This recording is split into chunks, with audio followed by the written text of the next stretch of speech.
안녕하세요. 마이크 이거? 네, 일단 늦은 시간까지 남아주셔서 감사하고요.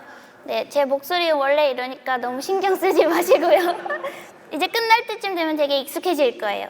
네, 이제 세션 제목부터 거슬리는 점이 두 가지가 있을 건데, 하나는 제 사진과 실제 모습이 좀 다르다는 것과, 그리고 디자인 없어도 괜찮아 라는 약간 어그로 끄는 제목으로 발표를 구성해봤는데, 많은 분들이 이제 세션에 관심을 갖고 들어와 주셨으면 해서 했는데 너무 많이 오셔서 제가 너무 떨리네요. 네, 그러면은 저 한 가지 여쭤볼 게 있는데, 혹시 매터리얼 디자인에 대해서 들어보신 분 계세요, 이전에? 네, 상당수가 많이 들어보셨고, 혹시 개발자분들 한번 손 들어봐 주시겠어요? 네, 역시나 많고, 혹시 디자이너분들 오신 분 있나요? 네, 너무 노여하지 말아주시고요. 네, 혹시 그리고 심심해서 왔든 개발자든 디자이너든 이 세션을 잘 들어야 되는 이유에 대해서 제가 간단히 설명을 해드릴게요. 네, 이제 디자이너 없어도 괜찮아, 진짜? 하는 마음에서 많이 오셨을 텐데, 네, 내 아이디어가 넘쳐나고 개발력이 넘쳐나는데, 이제 서비스를 만들었는데 많은 사용자들이 앱이 너무 후져 보여요 라는 피드백을 받았을 때 그 상처를 안 받게 해드리기 위해서, 네, 나도 어디서 꿀리지 않는 서비스를 만들기 위해서 제가 이 발표를 만들었으나, 발표를 잠깐만 들으면 엄청난 서비스를 개발할 수 있는 것이 아니라 발표를 잠깐 듣고 집 가서 엄청난 노력을 하시면은 이제 예쁜 서비스를 만들 수 있는데요. 네, 이제 서두가 길었으니 이제 내용을 시작해 보겠습니다. 간단한 동영상 먼저 보고 시작할게요. 너무 많이 봤죠, 이거 사실. 그래도 혹시 못 보신 분들을 위해서. 구글에서 만든 머터리얼 디자인을 표현한 1분짜리 동영상이에요.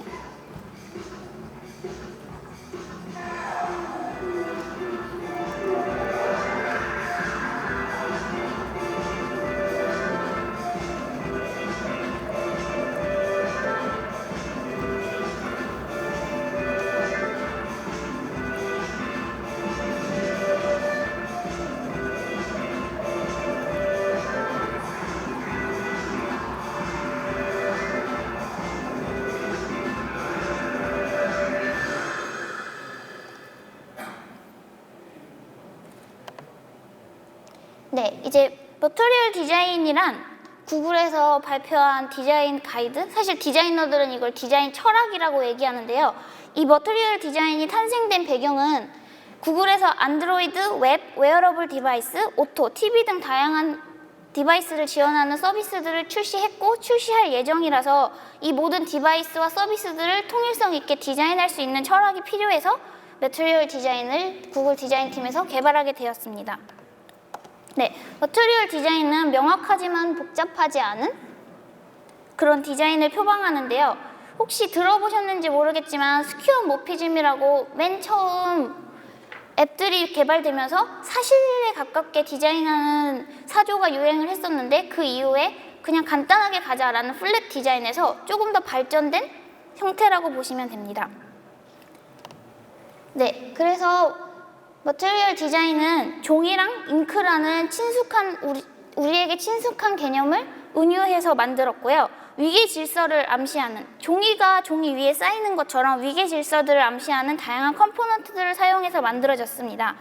네, 그리고 디자인의 원칙은 대담하고 멋있는 이미지들을 사용함으로써 사용자들의 눈길을 끌지만 또 컨텐츠에 포커싱할 수 있는 것을 목표로 하고, 심플한 레이아웃을 갖는 대신에 다양한 모션으로 디자인하였습니다. 잉크가 퍼지는 듯한 즉각적인 피드백으로 사용자가 터치했음을 쉽게 알 수 있게 만들었는데요.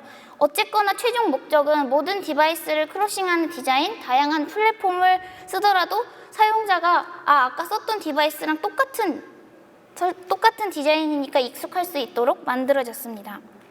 네, 그래서 조금 더 살펴보면은 라이트 앤 섀도우로 화면 간의 위계 질서를 표현하는데요. 이 화면을 보면은 가장 위에 있어서 사용자가 어떤 부분을 터치해야 할 것 같나요? 다른 부분보다도 저기 중간에 하얀 부분이 제일 위에 있는 것 같아서 여기를 터치해야겠다고 사용자가 직관적으로 알 수 있게 디자인되어 있습니다. 보통 디바이스나 웹 같은 경우에는 X축과 Y축에 대해서만 생각을 했다면 머터리얼 디자인은 Z축까지 반영되었습니다.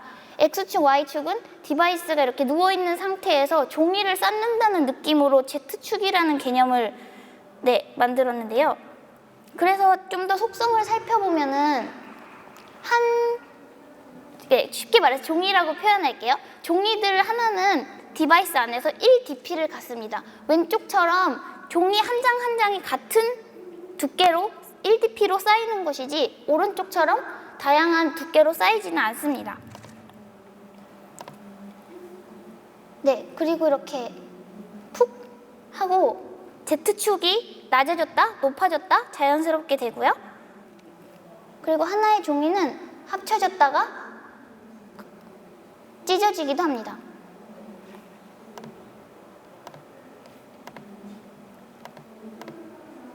X축과 Y축의 이동은 자연스럽게 되고 Z축의 이동은 위계가 달라졌을 때만 적용하면 됩니다. 그래서 이것처럼 사용자가 누르면은 이걸 터치했구나 알 수 있게 한번 튀어 올랐다가 다시 내려가죠. 네, 이렇게 머티리얼 디자인에 대해서는 철학에 대해서 간단하게 말씀드리고 이제 스타일에 대해서 설명해 드리겠는데요. 구글 머티리얼 디자인은 색감 면에 있어서 되게 센 색깔들을 많이 써요. 근데 대신 플랫한 한 면을 쓰기 때문에 대담한 색깔과 그리고 그림자를 이용해서 그리고 밝은 하이라이트를 이용해서 위계 질서와 그런 것들을 표현합니다. 네, 근데 저 개발자 친구들이 가장 어려워하는 것 중에서 그럼 내 어플리케이션에 무슨 색 조합을 써야 될까라는 건데 세상에 잘못된 색이란 없습니다. 하지만 조합이 어려운 건 사실이죠. 네, 그래서 여기 하단에 나와 있는 materialpalette.com이라는 사이트에 들어가게 되면은 이렇게 두 가지 색상을 고르게 하는데요. 그래서 이렇게 두 가지 색상을 고르면 저절로 어울리게끔 만들어줍니다.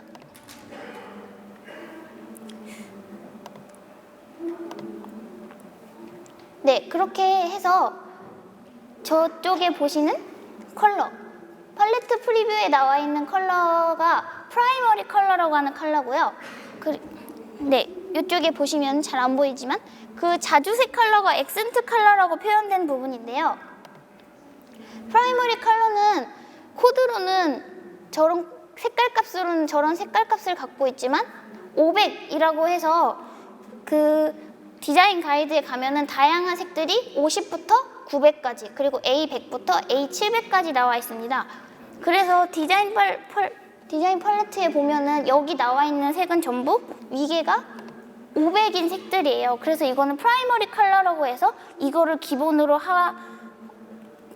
설정하도록 되어 있습니다. 권고하고 있어요.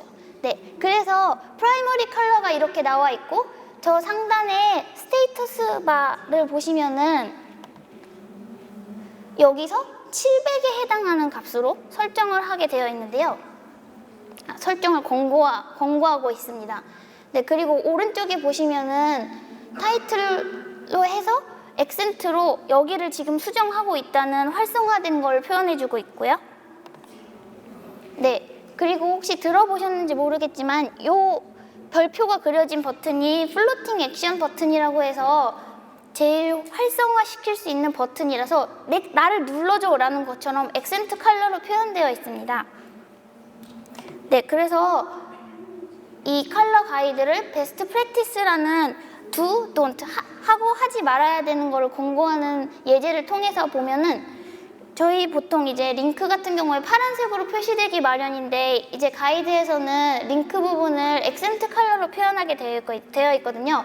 그래서 왼쪽에 보시면은 링크가 걸려있는 것만 액센트 컬러로 표시하고 오른쪽처럼 모든 본문은 액센트 컬러로 표현하지 말아달라고 하고 있습니다. 네, 그리고 어느 쪽이 이제 해야 되고 하지 말아야 될 것인지 보이시죠? 네, 왼쪽처럼 프라이머리 컬러랑 액센트 컬러가 어느 정도 차이가 나야지 오른쪽처럼 두 개가 같은 색을 가져버리면은 헷갈리기 때문에 다른 색으로 하도록 하고 있고요. 네, 이것도 마찬가지로 아까 500과 700 같은 이야기를 500, 700 같은 값을 얘기했었는데 액센트 컬러에 같은 프라이머리 컬러인 500을 쓰는 거를 권고하고 있고 너무 진하거나 너무 밝으면 안 보이기 때문에 권고하지 않고 있습니다. 네, 컬러에 대한 얘기는 여기서 마치고 아이콘에 대한 얘기를 해보겠는데요. 네, 아이콘 이것도 베스트 프랙티스로 해보면은 왼쪽과 오른쪽의 차이가 뭔지 아시겠나요? 네, 왼쪽 같은 경우에는 세 개의 라인이 같은 두께를 가지고 있고 오른쪽에 보면은 이렇게 생긴 게 두께가 조금 더 얇게 되어 있어요. 그리고 앞쪽에는 뾰족한데 뒤쪽에는 뭉툭해서 일관적이지 않다고 해서 이런 아이콘은 사용하지 말아달라고 하고 있습니다. 이것 또한 아까 얘기했던 Z축에서 쌓는 것처럼 위에서 보는 디자인이기 때문에 오른쪽에 같은 경우에는 각도가 바로 위에서 보는 게 아니라 약간 비스듬하게 보는 거이기 때문에 통일성을 해칠 수 있어서 이것도 지양시키고 있고 이것 또한 왼쪽 같은 경우에는 쉽게 연필이라고 이미 알 수 있는데 오른쪽처럼 너무 디테일을 넣지 말아달라고 얘기합니다. 네, 그리고 픽셀 바이 픽셀로 맞춰야지 조금만 저건 픽셀이 튄다 그러죠. 네, 픽셀을 튀게 하면은 앱의 완성도를 확실히 낮추기 때문에 하지 말아달라고 얘기하고 있습니다. 근데 이런 거를 왜 알려드리냐? 내가 디자인할 것도 아닌데 여러분께 왜 알려드리냐면 가이드라인에 맞는 아이콘을 활용하시라고 얘기해 드린 거예요. 네, 그래서 디자인 소스들을 찾기도 힘든데 힘들게 공짜인 걸 얻었는데 힘들게 공짜인 걸 얻었는데 아무거나 쓰지 말라 하니 너무하다 해서 구글이 아이콘 그래피를 위해서 아이콘들을 개발자 여러분들에게 제공을 하고 있거든요. 네, 그래서 저 사이트를 눌러서 가보시면 이런 화면이 나오는데 어쩌라고 하다가 스크롤을 쭉 내려보면 이만큼의 아이콘들이 있어요. 네, 다 캡처는 차마 못했고요. 그래서 이 중에서 원하는 것을 못 찾았다는 얘기는 여러분이 디자이너 없이 안 된다는 순간을 발견했다는 뜻이죠. 네, 그래서 그 화면을 한번 제가 캡처를 해봤는데요. 그런 식으로 이제 원하는 아이콘을 선택을 하면은 몇 DP로 저장할 건지도 선택할 수 있고 검정색으로 할 건지 흰색으로 할 건지도 선택할 수 있고 SVG 파일이나 PNG 파일을 선택해서 다운로드 받을 수도 있습니다. 그리고 오른쪽에 보시면은 아이콘 폰트라고 나와 있는데 웹 폰트처럼 아이콘 폰트에 코드가 이렇게 나와 있어요. 그래서 이 코드를 적용하시면 되고 안드로이드 개발자분들은 그냥 전처럼 열심히 PNG를 저장하시면 되고요. 네, 그래서 다음은 이미지에 대한 설명인데요. 이미지는 장식을 뛰어넘어서 저만의 앱을 차별성을 갖게 하는 그런 요소입니다.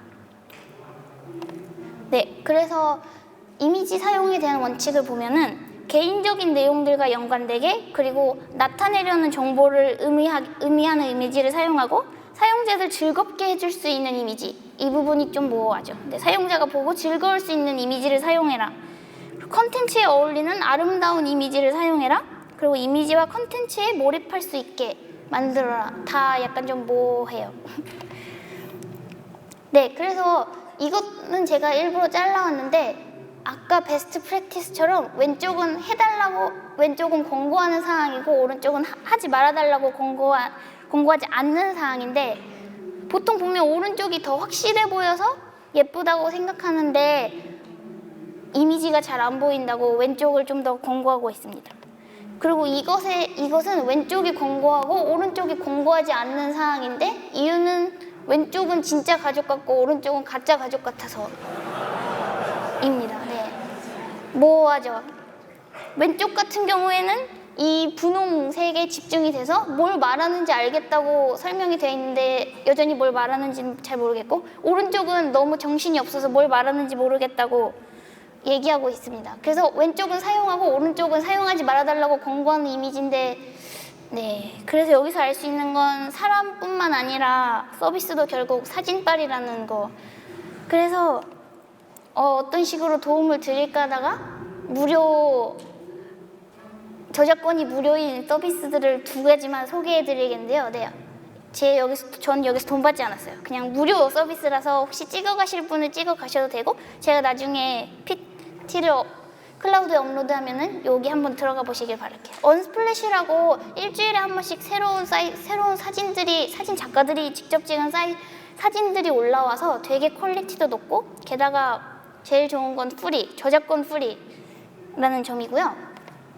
그리고 또 요 라이프 오브 픽스라는 사이트도 일주일에 한 번 정도 업로드 되는 사이트입니다.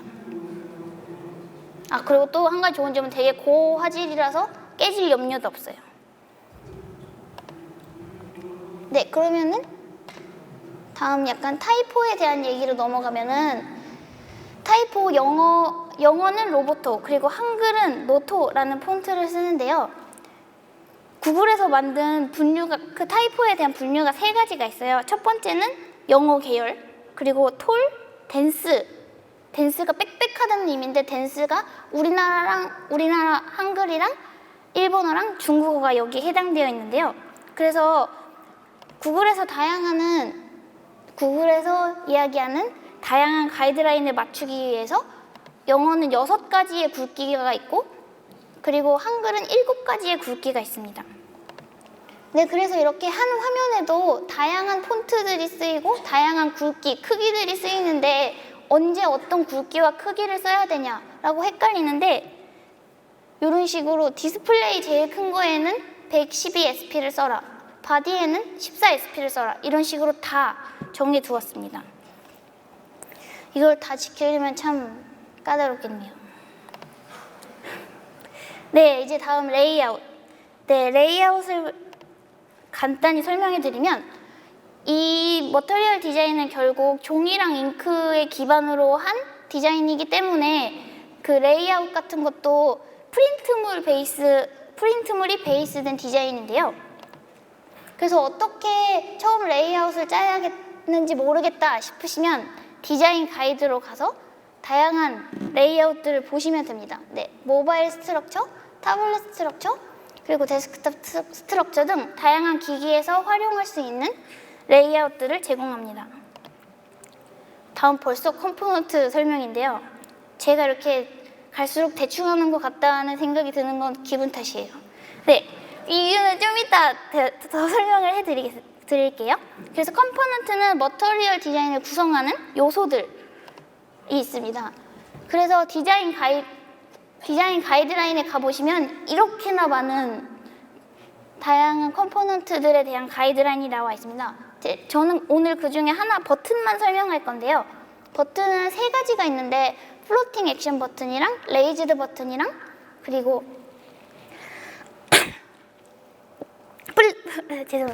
플랫 버튼이 있어요. 네, 그래서 플로팅 액션 버튼을 잠깐 예제를 통해서 보여드리자면, 이런 식으로 왜 제 컴퓨터는 이렇게 잘 못 만지죠? 네, 이 플로팅 액션 버튼을 누르면 숨어있던 다양한 메뉴들이 나오게 됩니다. 그래서 예제를 통해서 설명을 해드리면은, 이게 플로팅 액션 버튼이고, 이것이 레이즈드 버튼, 그리고 이것이 플랫 버튼입니다.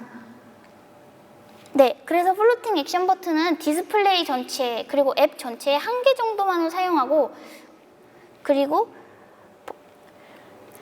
만약에 10개를 만든다면 플로팅 액션 버튼은 1개 정도, 그리고 레이즈드 버튼은 3개 정도, 그리고 플랫 버튼은 10개 정도, 이런 식의 비율을 맞추기를 권고하고 있습니다.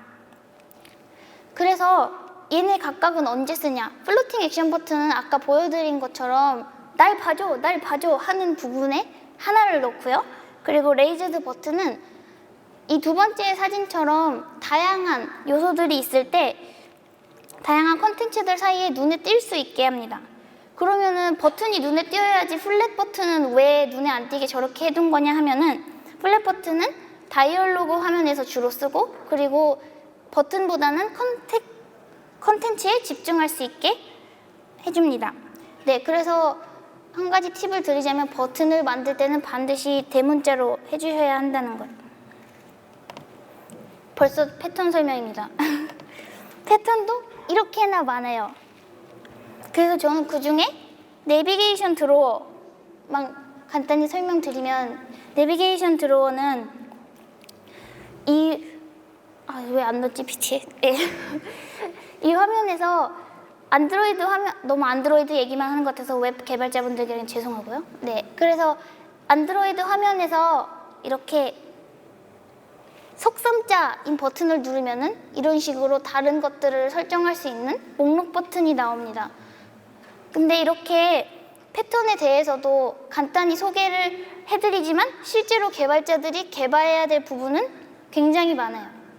타이포그래피도 봐야 되고, 마진도 봐야 되고, 스페이싱도 봐야 되고, 너무 귀찮죠? 이거를 다 얘는 몇 dp 해주고, 얘는 몇 dp 해주고, 얘는 몇 dp 해줘 라고 다 가이드라인을 짜 두었습니다.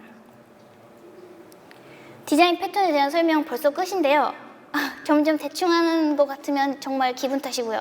근데 제가 이렇게 간단히 뒤로 갈수록 레이아웃, 컴포넌트, 패턴 부분을 빠르게 넘어간 이유는 여러분들이 직접 구글의 디자인 가이드 사이트에 가셔서 확인하시길 바라기 때문입니다. 각각의 요소들은 직접 개발자분들이 짜면서 보시는 게 훨씬 나을 것 같아서요. 네, 사실 개발자 친구가 제 발표 자료를 보고 이거 디자인 가이드에 있는 건데 왜 하나하나씩 다 설명해줘? 라고 하길래, 그래, 그러면 스타일과 같이 관점의 차이, 약간 디자이너로서 말해드릴 수 있는 부분만 설명하려고 스타일만 길었고, 패턴과 컴포넌트와 레이아웃 같은 경우에는 여러분들이 한번 직접 가서 확인을 해주시길 바라겠습니다. 그래서 디자이너 없어도 된다며 귀찮은 일만 알려드렸죠? 네, 그래서 아까도 말씀드렸지만 저의 머터리얼 디자인에 대한 간단한 설명과 여러분의 집에 가서의 많은 노력이 필요하고요. 그래서 이런 것들을 다 짜기 귀찮다 하시는 분들을 위해 앱 개발에서는 안드로이드 디자인 서포트 라이브러리를 제공하고 있어요. 혹시 전 시간에 옆 세션에서 들으신 분들은 아시겠지만 요거를 쓰시면 되고, 만약에 못 들으셨다 하시는 분들은 집에 가셔서 이제 다 찍고 있는 발표 영상을 확인하시면 됩니다. 근데 사실 얘도 나온 지 얼마 안 됐고 버그도 많고 해서 여러분들에게 또 소개해드리고 싶은 건 다양하게 나와 있는 오픈소스들을 활용해 보시면 됩니다. 이거는 그냥 제가 예시로 2가지만 가져온 것인데요.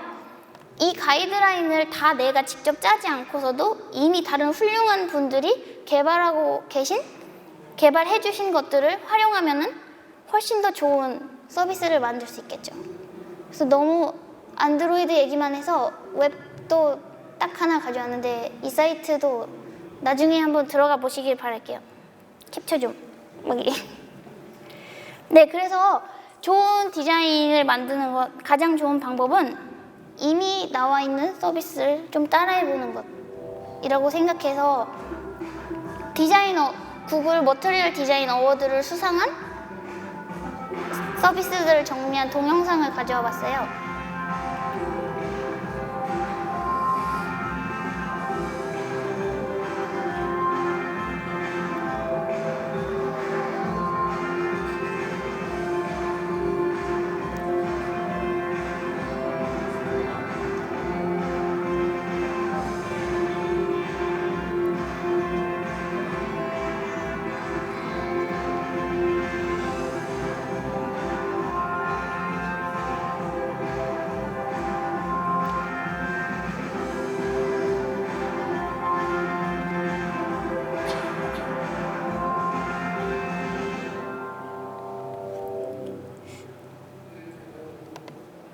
네, 그래서 아까 좋은 디자인이라고 상을 받은 서비스들을 보셨는데요. 가장 좋은 디자인은 특히나 UI 면에서는 사용자들이 직관적으로 쉽게 이해할 수 있는 디자인이라고 생각합니다.